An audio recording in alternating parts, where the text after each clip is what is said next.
So here we are today, 3 days prior to the full moon. Now this is one of my favourite days to fish.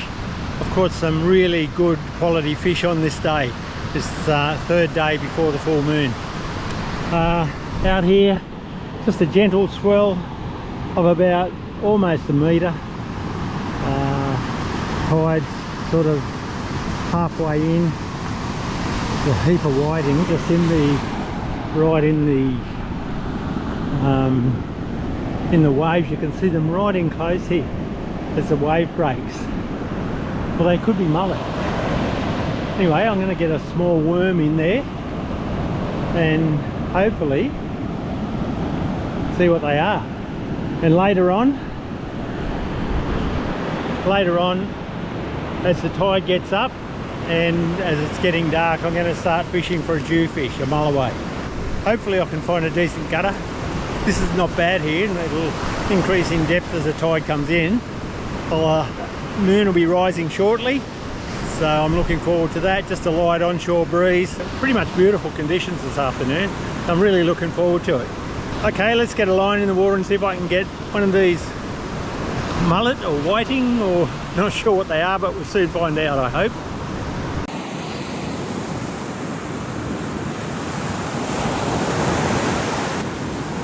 I think they're mullet, not whiting.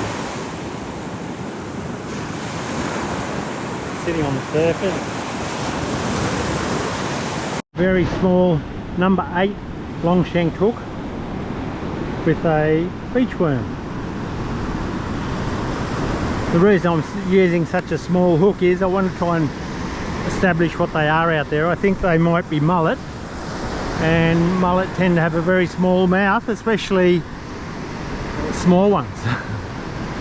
Anyway, we'll get this out and bring it in fairly close, because that's where the fish seem to be. I'll cast out wide and try not to spook them.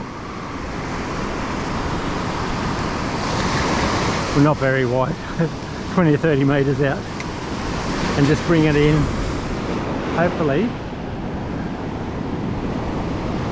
they're in their feeding mode. Something's having a bit of a pick. Oh, missed it. I did miss it.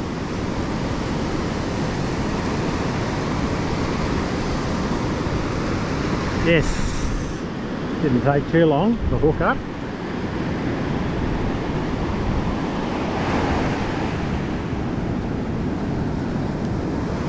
It's a whiting. Oh, pretty happy about that, but he swallowed the hook. To see if he's legal. So there may be whiting on the bottom and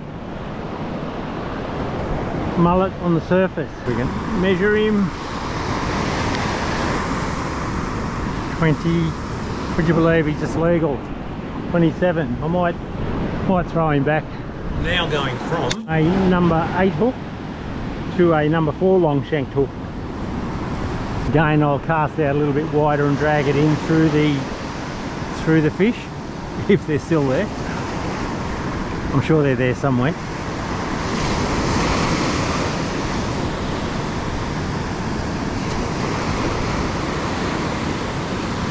Let's hope the last one wasn't beginner's luck. Let's hope there's a few more out there. Okay, I'm right in about 3 metres out. I'm in pretty close. The mullet seemed to have moved that way a little bit.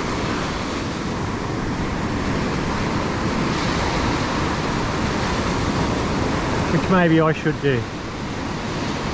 I'll do that. Hang on, I'm getting a bite right on the edge. Only a small one, a small bite. Like it feels like a very small fish. I think they may have picked my bait off. No, still there. Just a spoon sinker. Short trace to a swivel which slides up and down the line. Then just a swivel, a trace, and a hook on the end. So that trace going to the hook's about 40 centimetres. And this line is about 20-pound line, 20-pound monofilament. Probably a bit of overkill for these fish, but I didn't bring any lighter line, because I was be fishing for bigger fish. I'm going to cast out a lot wider, under that white water, to see if there's something out there.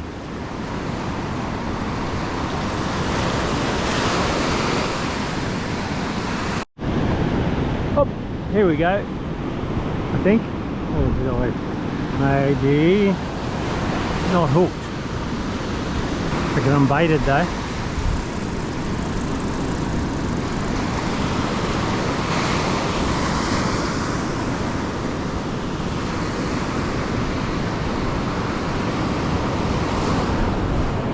Half the bait's gone.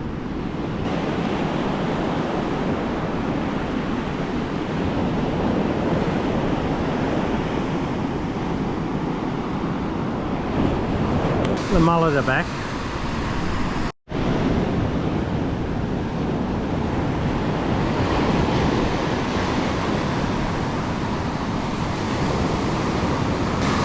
They seem to have a lot of fun riding those waves, a bit like dolphins do. They feel the energy of the wave and they've just got to jump on it, just like surfing.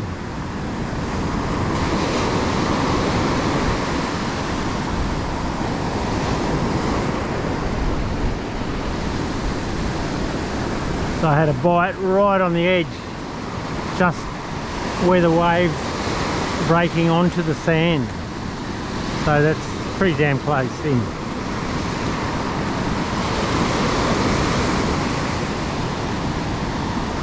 Felt like a whiting, although whiting and mullet can at times feel pretty much the same.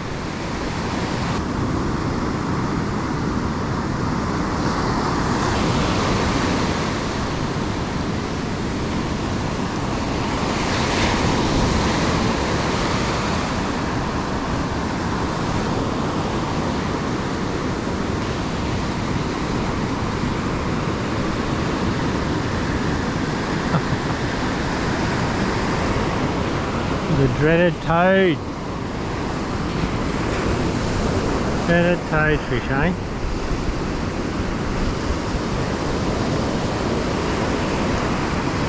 No wonder I can't hook them.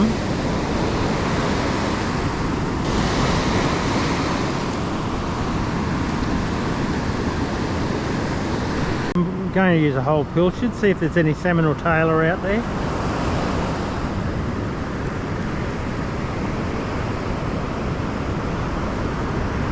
There we go. 20-pound line, monofilament. Let's get that out.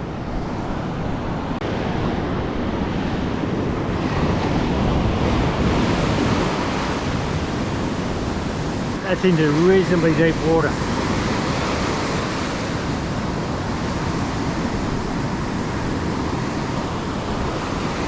Let's see if there's anything interested. So I'm using a star sinker, so the current's going from left to right. So as that tide comes in, that current will get stronger, and hence the star sinker, hoping to hold bottom rather than go running along the beach chasing it for hundreds of metres or kilometres, lots of kilometres. Tell you a story about my first Jewie outing. I had a mate and I decided that we were going to go to the beach and catch a Jewie. Now we'd heard they're pretty damn hard to catch, and we knew nothing about catching them. So we went out to the beach about 2 o'clock in the afternoon, cast out, a bit of a storm around, and anyway, my mate hooks up on this thing and it takes off. Anyway, I walked with him for probably 3/4 of an hour, and I said, mate, it's got to be a ray, otherwise you'd have it in by now. He was using 15-pound line. Anyway, I walked back. I'd gone about 400 or 500 metres along the beach with him, I walked back to attend to my rod, and then he kept going, and then probably about half an hour later I see him coming back along the beach, yahooing and carrying on. Anyway, he'd caught a 33 kilo Jew on this 15-pound line, and it almost schooled him a couple of times, but we thought, this is pretty damn easy. Then of course you go out again for the next 10 outings and get nothing. Anyway, caught on a pilchard, so you never know what they're going to take. Oh, here we have another whiting. Mind you, a small one. Yeah, he's undersized. He'd be about 25 centimetres.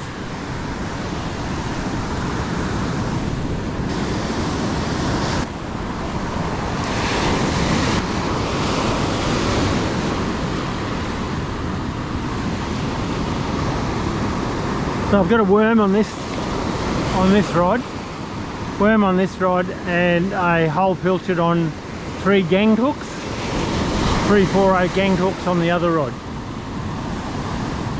and it's at the moment pretty damn quiet.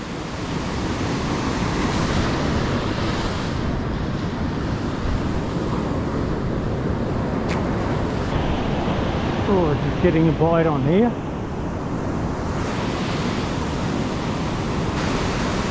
They are very finicky.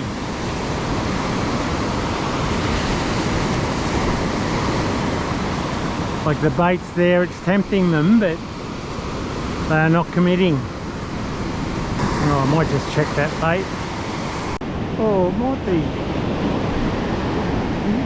sitting right in close. There's something on there, another whiting I think, but right at the edge. Another small one. Yeah, and that one's probably about 20, I guess 26. See? Yeah, just 26. Not quite. Go and grow. Hey, let's get another worm out.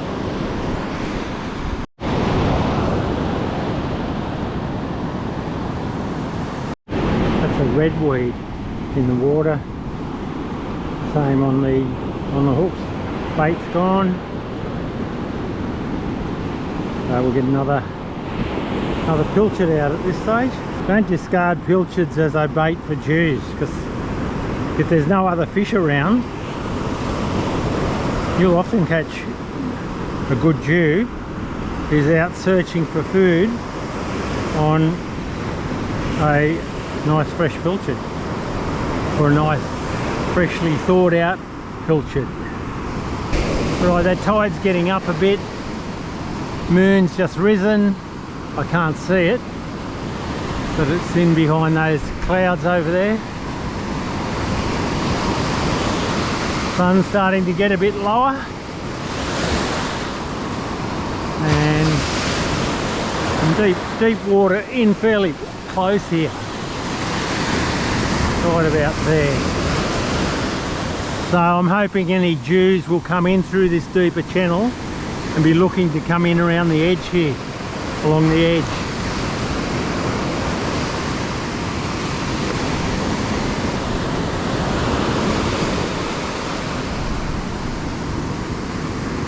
Yeah, that current certainly increased in strength. Oh, it feels like a tailor.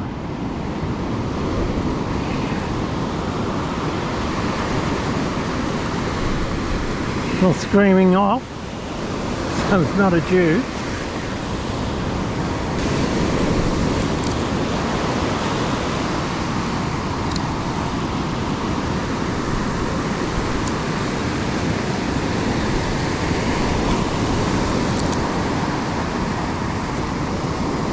Go a tailor, nice little live bait that one.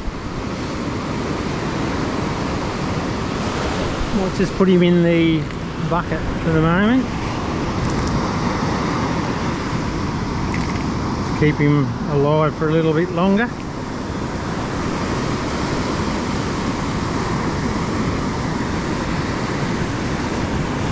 Yep, he's legal. Be about 31, 32. Okay, another pilchard.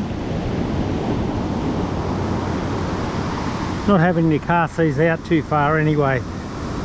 The deep water's in fairly close. Not the most ideal sand formation. It's okay, but it's not what I would be looking for. If I had more time, I would have walked right along the beach and try and find something a little better.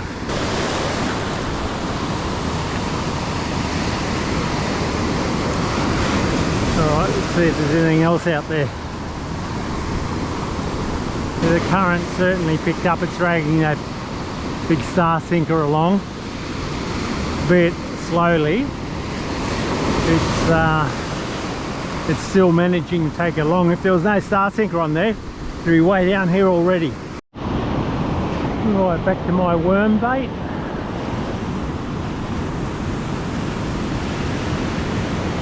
And something's having a go at it. For the way they've been fighting, it could even be sitting on there.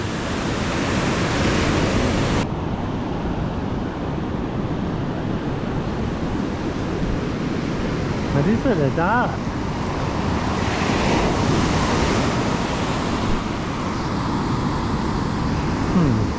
Could be a good Jew bait as well.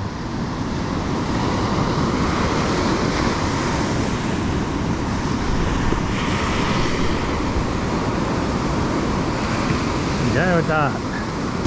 Oh, they're slippery damn things. Now Tailor, or most fish you could use as a live bait, but the current's fairly strong here this afternoon, heading back down that direction. So I'm going to show you what I do to take a fillet off, and I'll show you how I do that. Because Tailor generally is fairly soft, so a lot of the pickers can knock it off. I'll show you a little trick that might help your Tailor bait last a little longer. Yeah, so what I do, I go in behind the head and cut straight down towards the spine at an angle, then run the knife along that spine as far as you can, and you'll get closer and closer to the top, and that's it.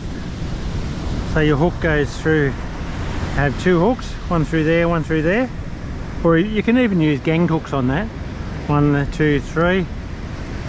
That way you've got some nice firm surface right along that your hooks are going into, so that should last a lot longer than if you just took your fillet off the side of the Tailor and had one side exposed to the soft flesh with the skin side on the other. So yeah, worth a try. I'll put this piece of Tailor on ganged hooks. I'll line them up like that, just through there like so. Make sure your hook your barb comes out through the other side, so you don't want to put it too deep into the Tailor. Just up around the edge. Make sure there's no scales that are fouling up the tip of the hook, like that. You might even want to put a little half hitch around the tail. Now there's probably several different fish that'll take this. Another Tailor will have a go at it and could bite that line off. There's salmon will eat it, Jewies will have a go at it, even flathead, even brim will have a pick at it, and you know, sometimes you'll hook a brim. But that's it. A nice clean looking bait.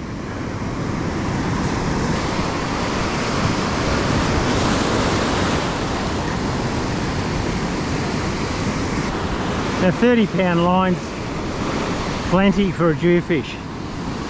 Like, it's probably a bit overkill in a way. I used to use torture line, was my line I used religiously for years, and it was 18-pound torture.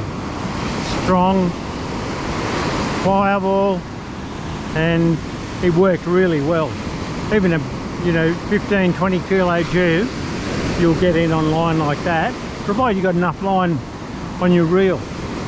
And if he wants to run, let him run, but don't let him run easily. Keep the pressure on.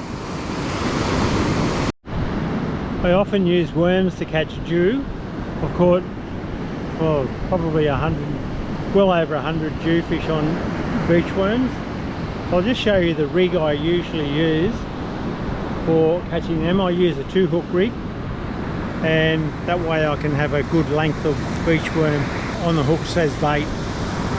I just run a fair bit of line through that first hook, then just create a loop like that. Just with that tag, that long tag, you need to go around the shank of the hook about 5 or 6 times like that, then run that end of that tag through that loop like that, and then pull your main line tight. So you've got this long tag then on which you tie the second hook. Second hook's going on. I'm going to tie this slightly different. So just go through there, put my finger through there near the eye of the hook, and then just run that tag around the main line about 5 times.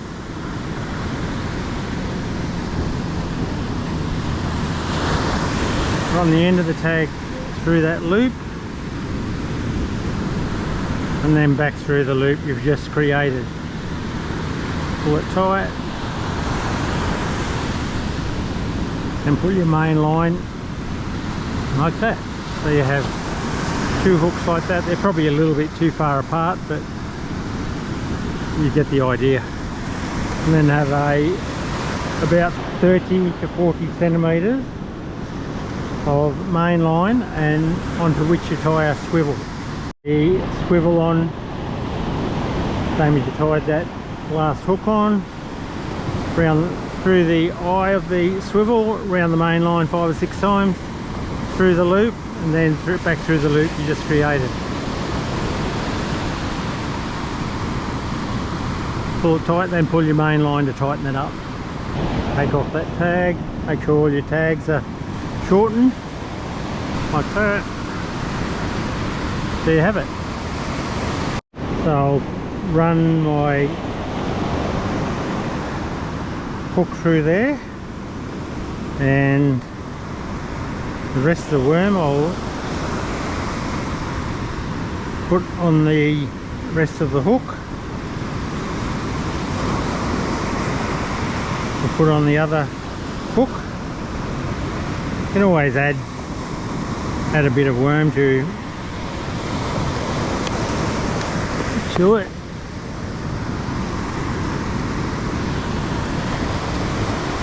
You know, it doesn't have to be the one worm, it can be several worms. Just stack it up.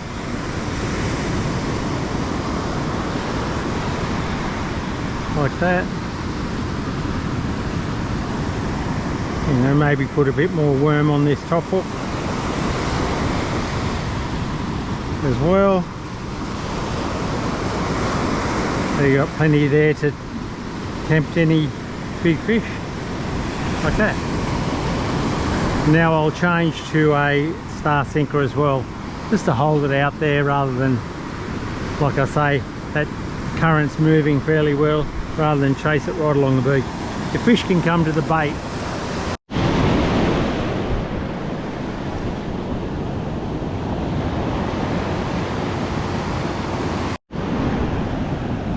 I think it might be, unfortunately, weed or kelp. Yeah, it's a big hunk of kelp.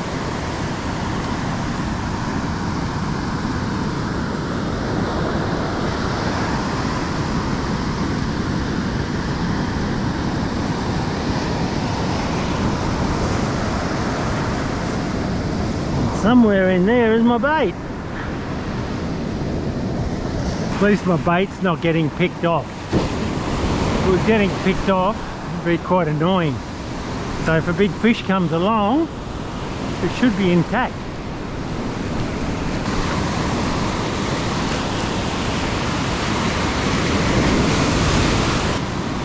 Okay, let's put it in the rod holder.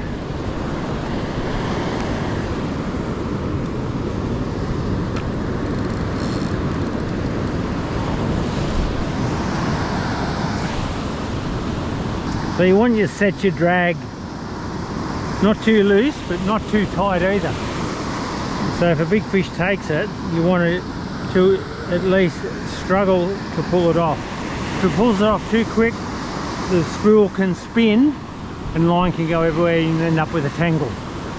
Especially with a side cast reel, like my Albi reel. I've had that happen on numerous occasions when I haven't got the drag right.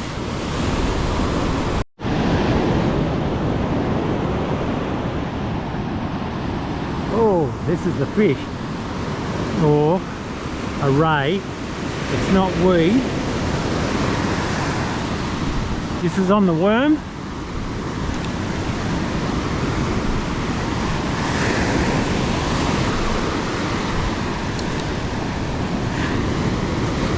Only problem with worms is the rays absolutely love them.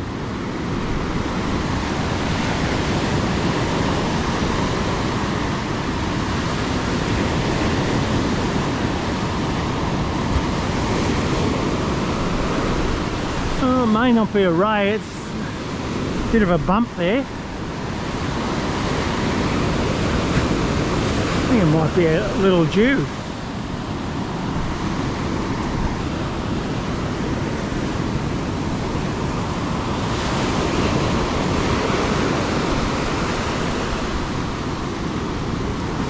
Got to make sure my drag's not too tight.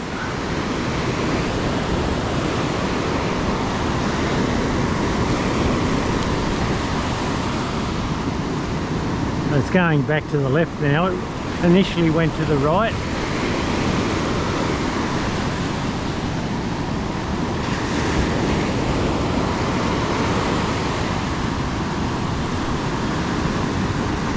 It's right along the edge.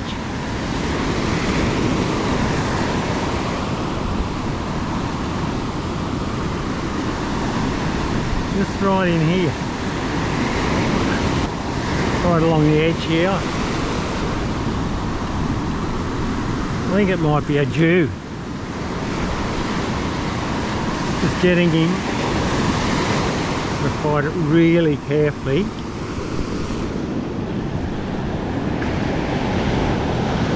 Still got plenty of fight in him. Woohoo! You little ripper! Woo!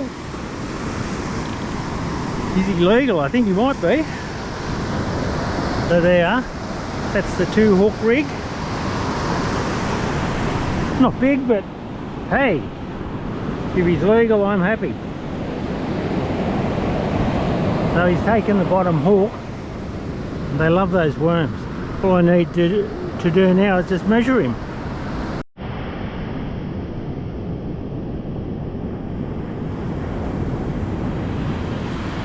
I could feel it and hear it's croaking. They make a croaking noise when you catch them when they're still alive.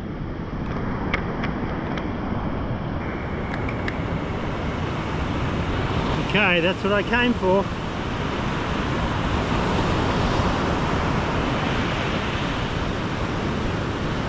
That's what I came for. The wife will be happy.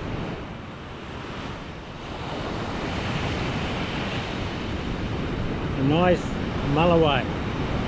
Mind you, it's not big, it's legal, it's 72 centimetres, but I haven't been Jewie fishing for a long time, so my wife asked me to go and catch one. There we go. My wife will be very happy. That's a nice Jew.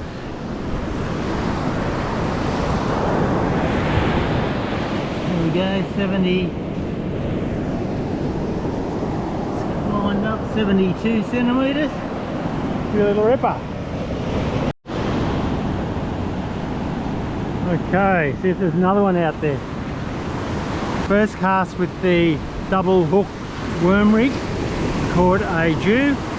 So the Tailor has been out there for around the same time, maybe a little bit longer, but yeah, I've caught nothing on that. So what have I got? Something heavy, not doing much though. Could be a stingray. Yep, the worm lovers. Not even hooked properly. It's not on the hook. Oh yeah, one hook's in the mouth, one in the tail.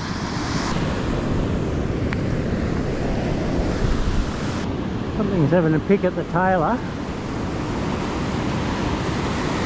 I don't know whether to check it or just leave it there for a bit longer. Maybe I just leave it there for a little longer and I cast my other bait out, my other worm.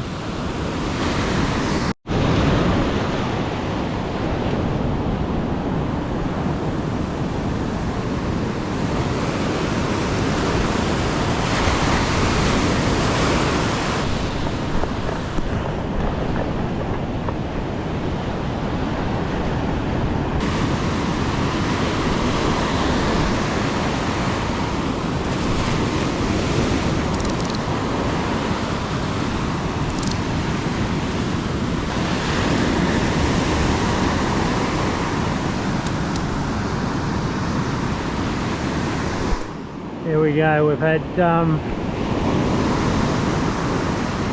Tailor bite me off. It's always the risk you take when you're using line with monofilament and a big bait. Tailor are less likely to take worm. In fact, it's very rare for a Tailor to take a worm. Most fish that take a worm, apart from flathead, would not bite you off. Okay, so I've got a worm out, another piece of Tailor on my gang hook, this time with a wire trace. I shouldn't get bitten off this time. It's got a wire trace on.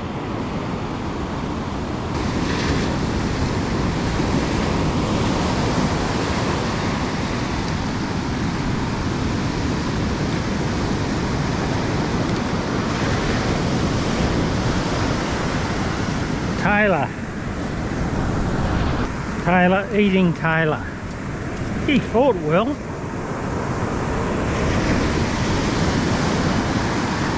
Give it that. So this is on the worm bait. The dual hooks.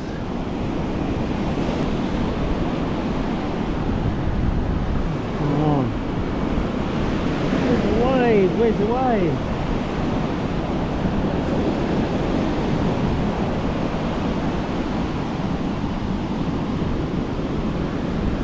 What it is. There's something there. Right at the edge now. But not much bite in him. Maybe another Jew. Taking the worm.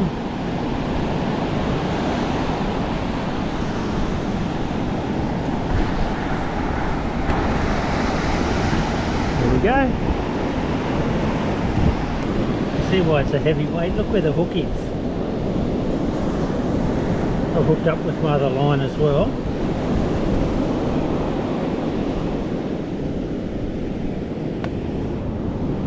He's only a small one.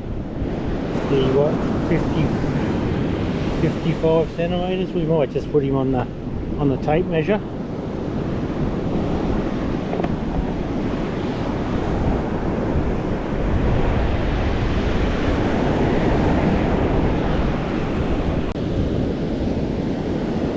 There we go, he's 65.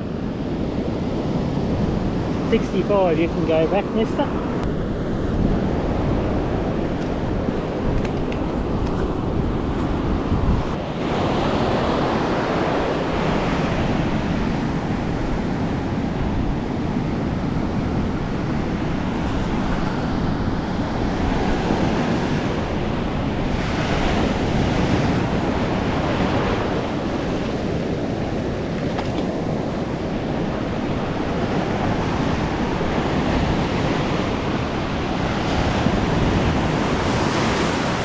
Feeling croaking.